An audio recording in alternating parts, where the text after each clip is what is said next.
നമ്മുടെ ഇടയിൽ നിന്ന് ഇപ്പോൾ വിട പറഞ്ഞു പോയത് മുൻ മുഖ്യമന്ത്രി വി എസ് അച്യുതാനന്ദൻ. അപ്പോൾ വി എസ് അച്യുതാനന്ദൻ ഇപ്പോൾ സ്വർഗത്തിലെത്തിയെന്നാണ് സങ്കല്പം. സ്വാഭാവികമായിട്ടും താഴെ നിന്ന് കുറേ ആളുകൾ സങ്കടപ്പെടുന്നുണ്ട്. ഇന്നത്തെ മാതൃഭൂമിയിലെ ഒരു കാർട്ടൂൺ എന്ന് പറയുന്നത് സ്വർഗത്തിൽ, അതായത് മേഘപടലങ്ങൾക്ക് മുകളിൽ വി എസ് അച്യുതാനന്ദൻ നിൽക്കുന്നു, താഴെ ഒരു കൂട്ടം മുതലകൾ കണ്ണീരൊഴുക്കുന്നു. കൃത്യമാണ് ആ മെസ്സേജ് അല്ലേ? അപ്പോൾ ഞാനൊരു കാര്യം ചോദിച്ചാൽ, ഈ വി എസിനെ യുവ നേതാക്കൾ എന്ന് പറയുന്ന, അല്ല യുവ തുർക്കികൾ എന്നൊക്കെ പറയുന്ന DYFIയുടെയും SFIയിലൂടെയൊക്കെ വളർന്നു വന്നവർ വളരെ മോശമായിട്ട് അപമാനിച്ചിട്ടുണ്ട്. അതിനെക്കുറിച്ച് പിരപ്പൻകോട് മുരളി ഒന്ന് പറഞ്ഞപ്പോഴത്തേക്കും സംസ്ഥാന സെക്രട്ടറി തന്നെ വളരെ മോശമായിട്ടാണ് പിരപ്പൻകോട് മുരളിയെ അധിക്ഷേപിച്ചത്. പക്ഷേ ഈ യുവ നേതാക്കൾ വി എസിനെ ക്യാപിറ്റൽ പനിഷ്മെൻറ്റ് നൽകണമെന്ന് പറഞ്ഞ് അപമാനിച്ചപ്പോഴും ഈ നേതാക്കളൊന്നും തടഞ്ഞില്ല. അപ്പം സാർ എങ്ങനെയാണ് ഇതിനെയൊന്ന് കാണുന്നത്? അല്ല, ഇന്നത്തെ മാതൃഭൂമിയിലെ എൻ്റെ സ്നേഹിതൻ സുരേഷ് കുറുപ്പിൻ്റെ ഗോപികൃഷ്ണൻ്റെ കാർട്ടൂൺ, സുരേഷ് കുറുപ്പിൻ്റെ ഒരു ലേഖനമുണ്ട്. എന്താണ് സുരേഷ് കുറുപ്പിന് VS എന്ന് പറഞ്ഞ്? കാരണം സുരേഷ് കുറുപ്പ് VS പക്ഷക്കാരനാണ് എന്നുള്ളതിൻ്റെ പേരിൽ അധിക്ഷേപം ഏറ്റുവാങ്ങിയിട്ടുള്ള ഒരാളാണ് മാർക്സിസ്റ്റ് പാർട്ടിയിൽ സുരേഷ് കുറുപ്പ്. സത്യത്തിൽ സുരേഷ് കുറുപ്പ് അങ്ങനെ VS പക്ഷമൊന്നും ആയിരുന്നില്ല എന്നുള്ളതാണ് വസ്തുത.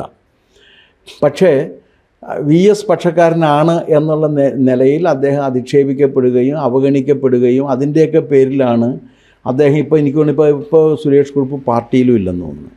ഞാൻ സജീവമല്ല, ഇല്ല. ഇപ്പോൾ സുരേഷ് കുറുപ്പ് ഏതാണ്ട് വിഡ്രോവൽ സിംറ്റംസ് എല്ലാം കാണിച്ചു തുടങ്ങിയ ഒരവസ്ഥയിലാണ്. ഈ സുരേഷ് കുറുപ്പിൻ്റെ ഒരു പ്രത്യേകത, ഇന്നത്തെ മാതൃഭൂമി വാരാന്ത പതിപ്പിലാണ് ഈ ലേഖനം കൊടുത്തിരിക്കുന്നത്.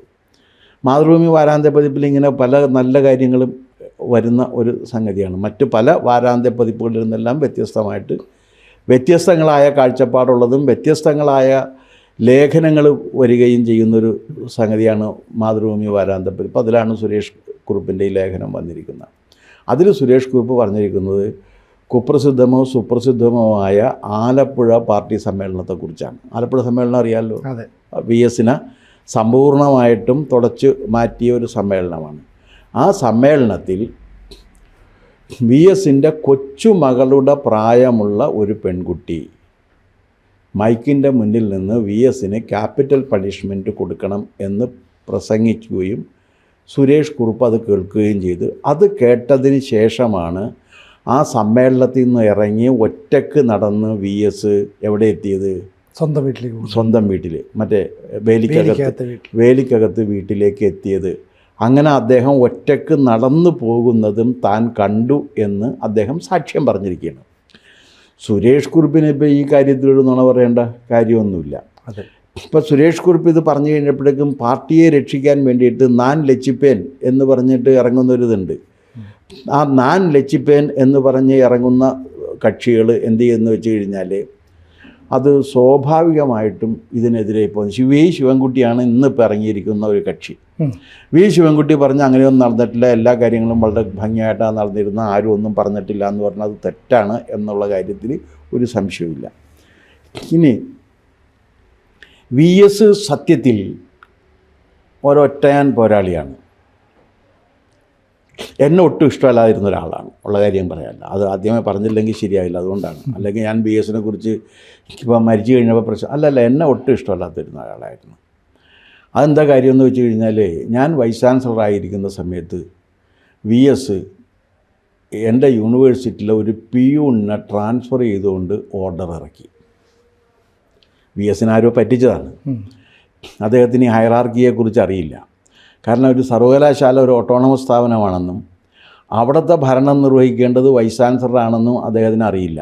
അപ്പോഴാണ് അവിടെ നിന്നൊരു കത്ത് വന്നതെന്ന് വെച്ചാൽ, ഒരു പിയൂൺ അയാളെ ഇവിടെ കാരഡയിൽ വർക്ക് ചെയ്യണം, അയാളെ തിരുവനന്തപുരത്തേക്ക് ഇല്ലാത്ത വേക്കൻസിയിലേക്ക് അയാളെ ട്രാൻസ്ഫർ ചെയ്യണമെന്നാണ് പറഞ്ഞേക്കണം. അപ്പോൾ ഞാൻ ആ ഓർഡറിൻ്റെ ഇതിൽ തന്നെ എഴുതി, inform the chief minister that he has no authority over administrative authority over the university, hence the order cannot be executed എന്ന് പറഞ്ഞ് എഴുതി ഒപ്പിട്ട് കൊടുത്തു. മുഖ്യമന്ത്രിയെ അറിയിക്കുക, അദ്ദേഹത്തിന് സർവകലാശാലയ്ക്ക് മേൽ ഭരണാധികാരമില്ല, അതുകൊണ്ട് ഈ മുഖ്യമന്ത്രിയുടെ ഉത്തരവ് നടപ്പിലാക്കേണ്ടതില്ല എന്ന്. അത് സ്വാഭാവികമായിട്ടും ഇവിടെയുള്ള VS പക്ഷക്കാരനായിട്ടുള്ള കുറേ പേരുണ്ടായിരുന്നു. സാംസ്കാരിക നായകരൊക്കെ ആയിട്ട് യൂണിവേഴ്സിറ്റിയിൽ കുറേ പേരുണ്ടായിരുന്നു. അവർ പിന്നീട് പല കക്ഷങ്ങളിലേക്കും പല കക്ഷികളിലേക്കൊക്കെ പോയെങ്കിലും VS പക്ഷം എന്ന നിലക്കാണ് അവർ അറിയപ്പെട്ടിരുന്നത്. അവർ പൊടിപ്പും തൊങ്ങലും വെച്ച് VSനോട് പറയുകയും അദ്ദേഹം ആ പക എന്നോട് സൂക്ഷിക്കുകയും ചെയ്തിട്ടുള്ള ഒരാളാണ്. ഞാൻ PSC ചെയർമാൻ ആയപ്പോഴും പുള്ളി എനിക്കെതിരെ സ്റ്റേറ്റ്മെൻ്റ് ഇറക്കിയ ഒരാളാണ്. അപ്പോൾ അതുകൊണ്ട് എനിക്ക് അദ്ദേഹത്തോട് അങ്ങനെ വ്യക്തിപരമായിട്ട് ഒരു കടപ്പാടുമില്ല എന്ന് മാത്രമല്ല, വേണമെങ്കിൽ അല്പം ദേഷ്യം ഉണ്ടാകുകയും ചെയ്യാം. പക്ഷേ ഞാനത് ക്ഷമിക്കുന്നതിൻ്റെ കാരണം എന്താണെന്ന് വെച്ചാൽ, ആദ്യമായിട്ടാണ് ഒരു പ്രോലിറ്റേറിയൻ ക്ലാസ്സിൽ നിന്ന്, വേണ്ടത്ര വിദ്യാഭ്യാസമില്ല, ദരിദ്രൻ, പിന്നാക്ക ജനവിഭാഗത്തിൽപ്പെട്ട ഒരാൾ സ്വന്തം പരിശ്രമത്തിൽ കടന്നു വന്ന് മുഖ്യമന്ത്രി ആയത് കേരള ചരിത്രത്തിൽ തന്നെയല്ല, ലോക ചരിത്രത്തിൽ തന്നെ ഏറ്റവും സുപ്രധാനമായ കാര്യങ്ങളിൽ ഒന്നാണ് എന്നാണ് ഞാൻ കരുതുന്നത്. ഇതിന് മുൻപ് ഇങ്ങനെ ഒരു മുഖ്യമന്ത്രി ആയിരുന്നിട്ടുള്ളത് അദ്ദേഹമാണ്, ഈ കാമരാജ് നാടാരും, പിന്നീട് കർപ്പൂരി ഠാക്കൂറുണ്ട്, ഇതിനകത്ത് എന്താണ് ബീഹാറിൽ കർപ്പൂരി ഠാക്കൂറുമായിട്ടാണ്. അങ്ങനെ വളരെ അപൂർവം പേര് മാത്രമാണ് അതിദരിദ്രമായിട്ടുള്ള ജീവിത സാഹചര്യത്തിൽ ജീവിച്ച് വന്നതിന് ശേഷം രാഷ്ട്രീയത്തിൽ വന്ന് ഈ പദവിയിൽ എത്തിയിരിക്കുന്നത്. അതിന് മുൻപ് ഇപ്പോൾ കമ്മ്യൂണിസ്റ്റ് പാർട്ടിയിൽ വന്നിട്ടുള്ളതെന്നൊക്കെ പറഞ്ഞാൽ പ്രമാണിമാരാണ് വന്നിട്ടുള്ളത്. അതിപ്പം 2 or 3 വട്ടം, എത്ര വട്ടമാണ് EMS 57-ലും 67-ലും ആയി. പിന്നെ അത് കഴിഞ്ഞ് നയനാർ 3 വട്ടം മറ്റോ നയനാരായിട്ടുണ്ട്, 3 or 4 വട്ടം ആയിട്ടുണ്ട്.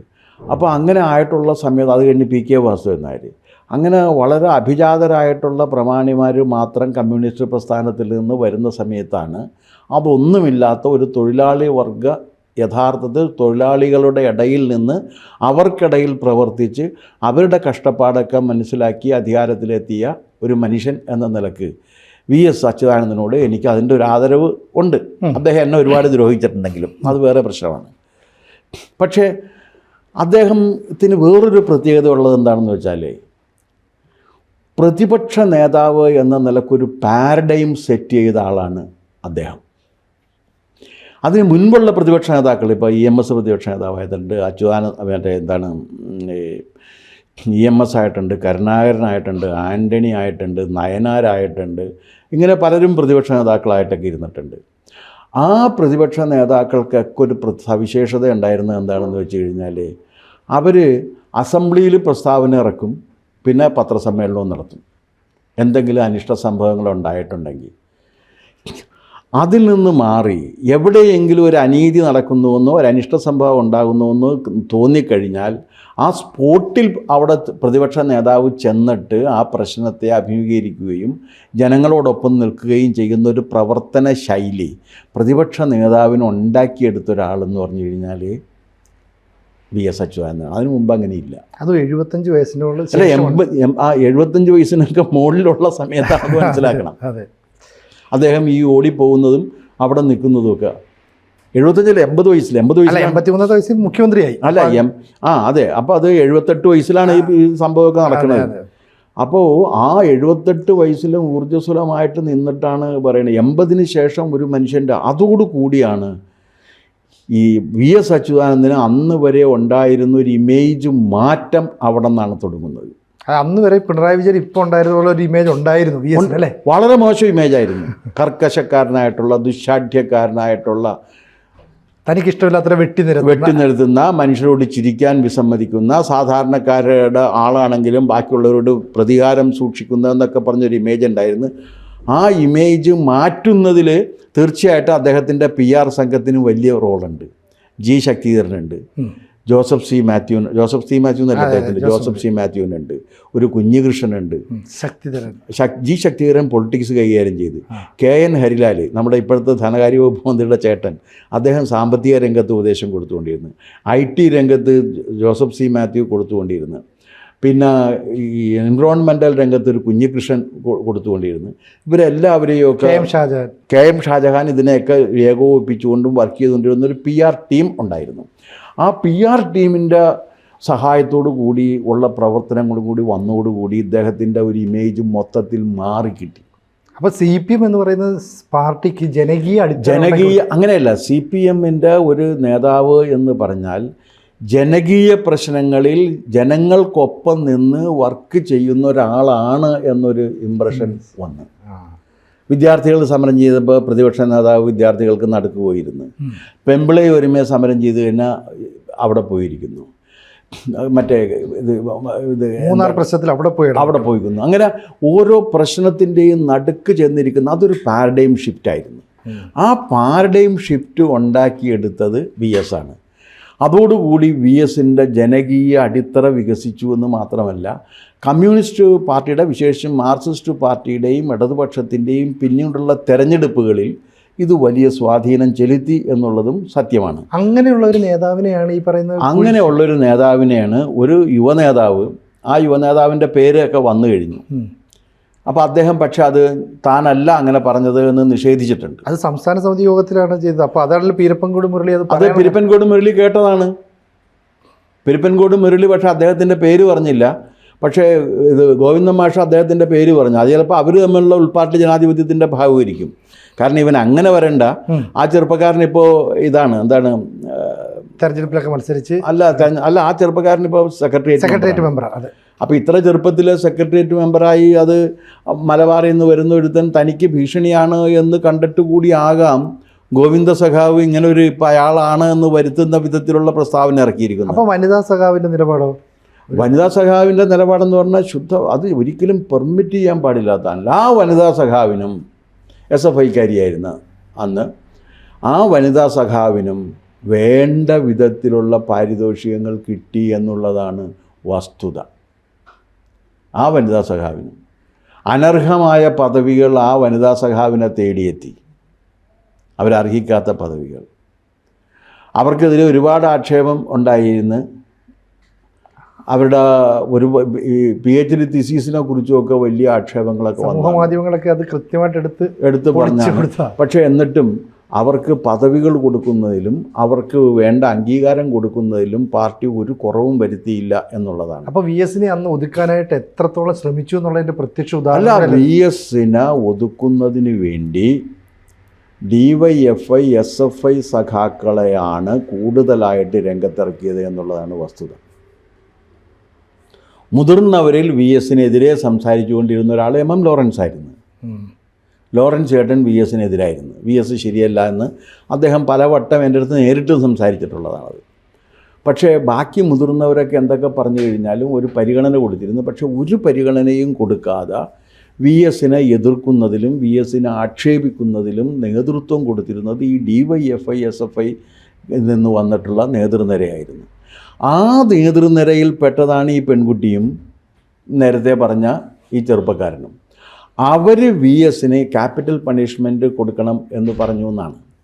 ഒരു പക്ഷേ അതൊരു അലങ്കാര ഭാഷയിൽ പറഞ്ഞതാണെങ്കിൽ പോലും അത്ര VS പോലെ ഇത്രയേറെ പാരമ്പര്യമുള്ള, ഇത്രയേറെ പാർട്ടിക്ക് സംഭാവന നൽകിയിട്ടുള്ള, പിണറായിയുടെ ഭാഷയിൽ തന്നെ പറഞ്ഞാൽ പാർട്ടിയുടെ ക്യാപിറ്റലായിട്ടുള്ള, പാർട്ടിയുടെ മൂലധനമാണെന്നാണ് പറഞ്ഞത്.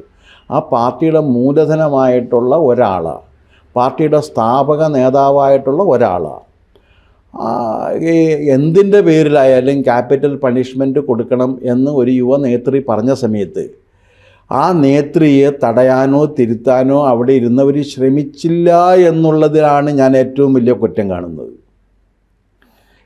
അവരൊരു പക്ഷേ അവിവേകം കൊണ്ട് പറഞ്ഞതായിരിക്കാം, അല്ലെങ്കിൽ തൻ്റെ യജമാനെ തൃപ്തിപ്പെടുത്തുന്നതിന് വേണ്ടി പറഞ്ഞതായിരിക്കും. അതായിരിക്കും കൃത്യം. അതുകൊണ്ടാണല്ലോ പദവികളൊക്കെ പിന്നീട് തേടിയെത്തിയത്. അതെ, അപ്പോൾ തൻ്റെ യജമാനെ തൃപ്തിപ്പെടുത്തുന്നതിന് വേണ്ടി അവർ പറഞ്ഞതാണെങ്കിലും അങ്ങനെ സംസാരിക്കരുത് എന്നുള്ള കാര്യം അവിടെ വെച്ച് തന്നെ അത് തിരുത്താനുള്ള ബാധ്യത ഉണ്ടായിരുന്ന സീനിയർ നേതാക്കൾ അത് തിരുത്തിയില്ല എന്നുള്ളതിൻ്റെ അർത്ഥം എന്താണ്?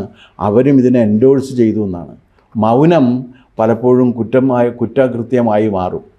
എപ്രകാരമാണ് എന്ന് ചോദിച്ചു കഴിഞ്ഞാൽ, ദ്രൗപദിയുടെ വസ്ത്രാക്ഷേപം നടക്കുന്ന സമയത്ത് ഭീഷ്മരും ദ്രോണരും ഒക്കെ സദസ്സിലുണ്ടായിരുന്നു, മിണ്ടാതിരിക്കുകയാണ് ചെയ്തത്. അതുപോലെയാണ് VS അച്യുതാനന്ദൻ്റെ വസ്ത്രാക്ഷേപം നടത്തിക്കൊണ്ട് അദ്ദേഹത്തെ ഇറക്കി വിടുന്ന സമയത്ത് അതിനുവേണ്ടി ഈ കാളികൂളി സംഘം എന്ന് പറയുന്ന രീതിയിൽ ഈ ചെറുപ്പക്കാരെ ഇറക്കി വിട്ടിട്ട് അത് ആസ്വദിച്ചുകൊണ്ട് മിണ്ടാതിരുന്ന പാർട്ടിയുടെ സമുന്നത നേതൃത്വത്തിനും ഇതിനകത്ത് പങ്കുണ്ട് എന്നാണ് എനിക്ക് പറയാനുള്ള കാര്യം. അപ്പോൾ ആകാശത്തിരുന്ന് VS അച്യുതാനന്ദൻ താഴത്തേക്ക് നോക്കുമ്പോൾ ഈ മുതലക്കണ്ണീരുകാരെ എല്ലാം തിരിച്ചറിയുന്ന കാര്യം ഉറപ്പാണ്. കൂടുതൽ വാർത്തകളും വിശേഷങ്ങളും നിങ്ങളിലേക്ക് എത്താൻ ABC മലയാളം സബ്സ്ക്രൈബ് ചെയ്യുക, ബെൽ ബട്ടണും അമർത്തുക.